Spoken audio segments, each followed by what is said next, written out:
We need to turn from our way of doing things. And we need to do things His way.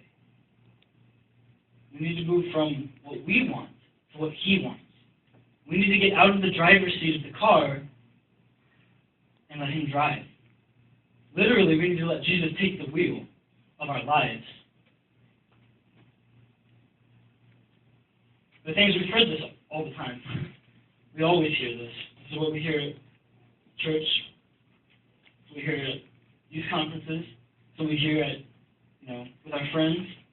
If you're like me, you hear words like this all the time. We have to give everything to God.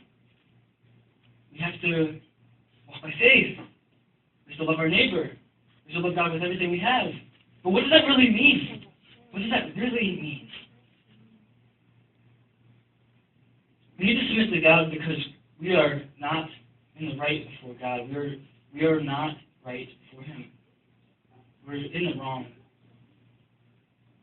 We have made God our enemy. It's not that we intended to do that. We didn't say, I'm going to choose to let God be my enemy today. No, usually what happened was this. We weren't thinking about it. We weren't thinking about Him. We weren't thinking about Him at all. And He drew the line. He said, okay, well, now that you're with me, you can't cross this line. Don't go over there anymore. Because it's all about me. But we forgot about that. We turned around. We started walking a different direction. And we are in desperate need to submit to God. Because God is at enmity with us. Because we're not walking right before God. What am I talking about? What do I really mean when I say all this? For a lot of us, we were really close. We gave our lives to Christ. And then what happened? It started out great. It was wonderful. But then we don't know what got in the way. And now we live with a life with no power. There's no victory over sin. One day we're with God, and the other day we're not. My brother Lucky, I don't know if you guys have met Lucky, he's a great guy. Lucky and I were talking earlier this semester about the need. We were both praying, we were both talking, we're fed up with a Christianity where one day we're with God and the next day we're doing our own thing. We want the real thing. We want the real deal, because it's worth it. Life with Christ isn't supposed to be one day I follow Jesus, the next day I follow someone else, the next day I do whatever I want. It's supposed to be Jesus all the time. Always Jesus. Always Christ. How do we get here? Let's take an example from relationships. I know you guys were talking about that last week. I think it's a great way to talk about relationship with God. My guess is, since you guys are in high school, most of you, and those who haven't been, I'm sure you've experienced some of this in high school, you've dated, or you know someone who has. And so you probably also know what it means to cheat on your boyfriend or your girlfriend, or someone to cheat on their boyfriend or their girlfriend. If not that, you probably have friends that betrayed you, or betrayed a friend of yours, or maybe you betrayed them. See, there's a lack of trust when that happens, and it hurts, it kills, it burdens our hearts, because we trusted these people when we loved them, and they turned around and stabbed us in the back, they went behind our backs, and we were wondering, are we worth it? Are we good enough? When you're in a relationship with a friend, and this person all of a sudden turns around, all of a sudden you find yourself, what did I do wrong? Am I wrong? Am I messed up as a person?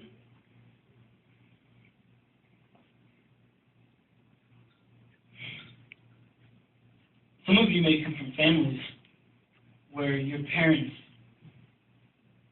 cheated on one another, or one or the other. And I know that's a sensitive issue. Some of you may come from families with both of your parents, but you know others who have really suffered because of that.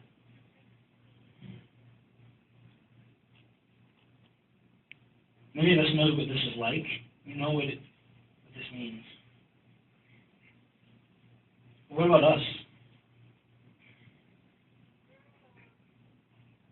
Many of us know what it means to be angry with one another or friends. Sometimes we're the target of anger. I know I've been, especially in the past year.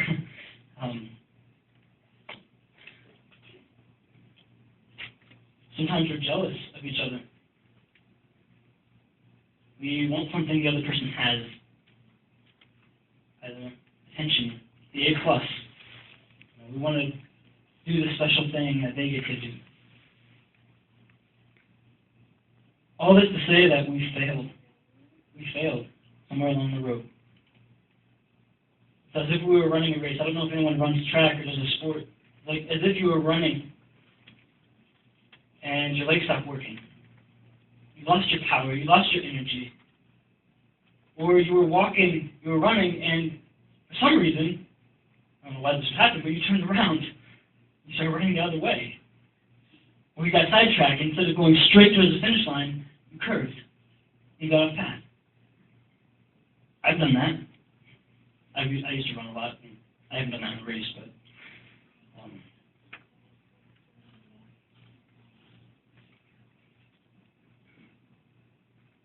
I'll just say that we failed.